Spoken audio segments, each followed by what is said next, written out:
PLGA, or polylactide coglycolide, is a linear copolymer of lactic acid and glycolic acid.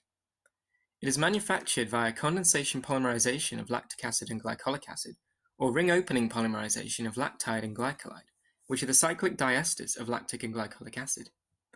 PLGA is an amorphous polymer, with ester bonds all along the polymer backbone. PLGA sutures undergo bulk degradation via hydrolysis of the ester bonds within the polymer backbone. This process can be described in four main steps.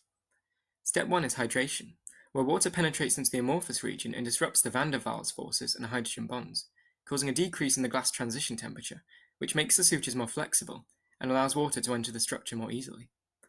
Step 2 is the initial degradation. This involves cleavage of the covalent bonds with a decrease in the molecular weight.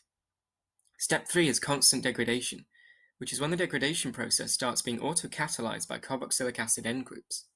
This results in massive cleavage of the covalent bonds in the polymer backbone, resulting in a loss of mass and integrity. Finally, step 4 is solubilization, where the fragments are further cleaved into molecules which are soluble in an aqueous environment. Hydrolysis turns PLGA back into lactic acid and glycolic acid, which naturally occur in the body. Glycolic acid is excreted through urine, whilst lactic acid can be converted into CO2 and pyruvic acid, which enters the Krebs cycle, which controls the release of stored energy within the body.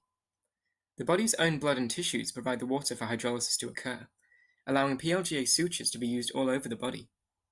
Living tissues don't actively participate in the breakdown of PLGA until the fragments are small enough to be assimilated by phagocytes and further hydrolyzed intercellularly into monomers.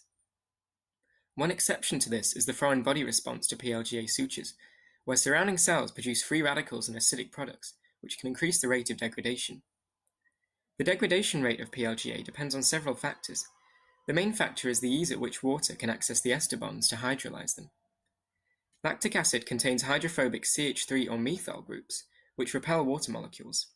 Therefore, the more lactic acid in a PLGA copolymer, the slower it degrades. PLGA is amorphous in general, but can have regions of crystallinity depending on the ratio of lactic acid to glycolic acid units. A more even ratio results in less crystallinity, as the differences in monomer size and shape prevents aligned crystalline regions from forming. Crystalline structures are dense and water cannot pass through easily, whereas amorphous structures have more spaces for water molecules to enter. As such, crystalline structures will hydrolyze more slowly than amorphous structures. PLGA hydrolysis can be catalyzed by acids, and so more acidic environments will cause faster degradation rates. The carboxylic acid end groups of lactic acid and glycolic acid autocatalyze the reaction as they are produced, and so the degradation rate accelerates over time. The copolymer with the highest degradation rate is PLGA 50/50, as it has the lowest crystallinity. One of the most common PLGA sutures is polyglactin 910 or Vicryl, which is 90% glycolide and 10% lactide. It maintains 75% strength after 2 weeks in the body, 50% after 3 weeks, and takes about 3 months to fully degrade. Created using Powtoon.